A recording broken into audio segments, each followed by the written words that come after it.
Hi guys! Hello! This is for Aquarius. Aquarius, welcome dito sa aking channel. Kapalaran 888, welcome. Alamin natin ang October 2025 reading para sa inyong lahat.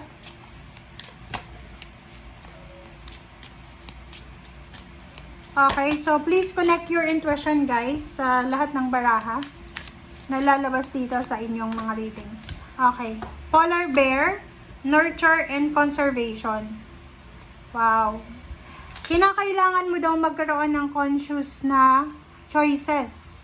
So, baka, like, kasi turtle to si turtle. So, sinasabi ng baraha dito na kung tayo ay nagmamadaling yumaman, nagmamadaling maging masaya, mag-travel, or kung ano pa man, sinasabi ng baraha, maging conscious ka, maging aware ka sa mga actions, sa mga choices mo sa buhay. Alright. Okay, next card natin is Polar Bear. Dito sa barahang to, may mga Aquarius siguro na nakakaranas ng anxiety, depression, worries, fear. Dito sinasabi na allow any anxieties and worries to be gently released and offered up to be healed. So, kumbaga, minsan, di ba, may mga taong may anxiety, may depression na marami ng doktor yung pinuntahan nila, marami na silang ininom na gamot, pero hindi pa rin sila naku-cure. Because minsan, yung cure lang pala, yung healing lang pala is yung spiritual connection natin.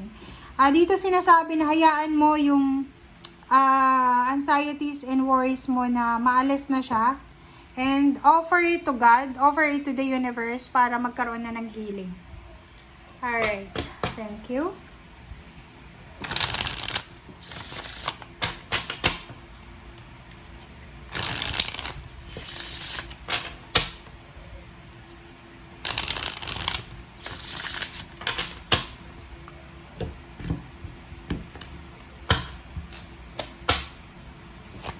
Okay, 5 of Wands, Aquarius, 3 of Cups,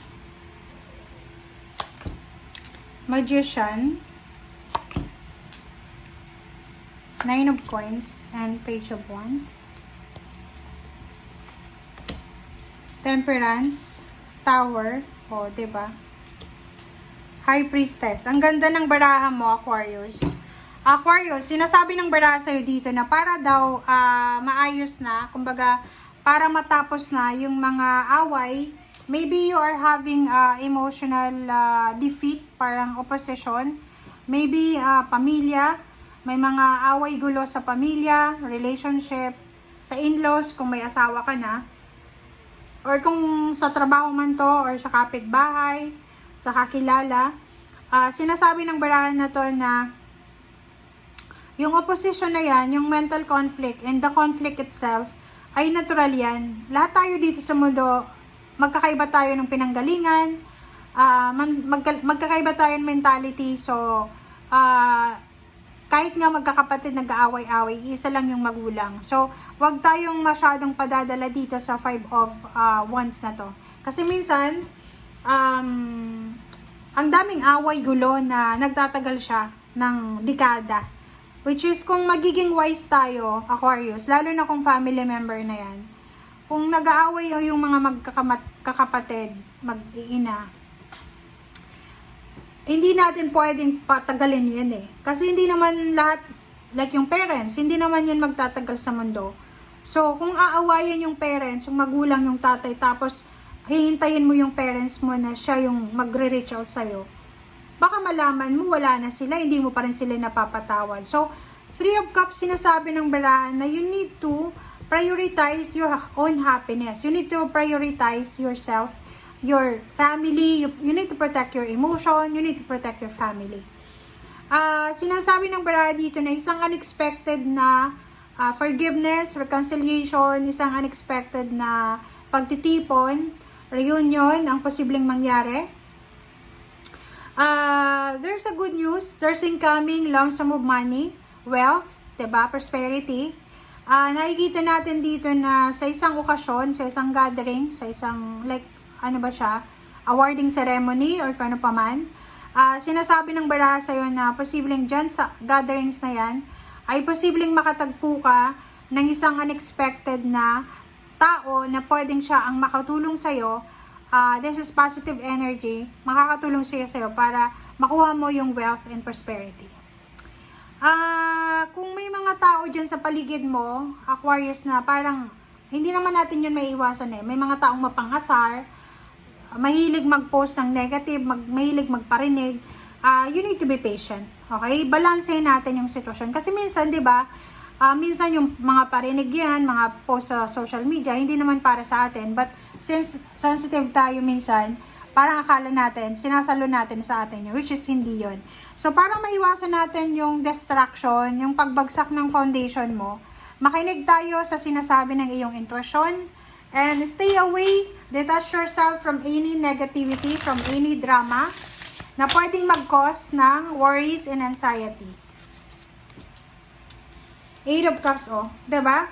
So, sabi ng baraha sa'yo dito, etong dalawang barahan na to, na 8 of Cups, tsaka 3 of Swords, if ever na, ngayong October, Aquarius, na makaranas ka ng, like, opposition, like, halimbawa, sa loob ng pamilya, mayroong mag-aaway, may gulo, you need to parang withdraw yourself. You need to detach yourself, withdraw yourself from that situation. Okay, 9 of Wands.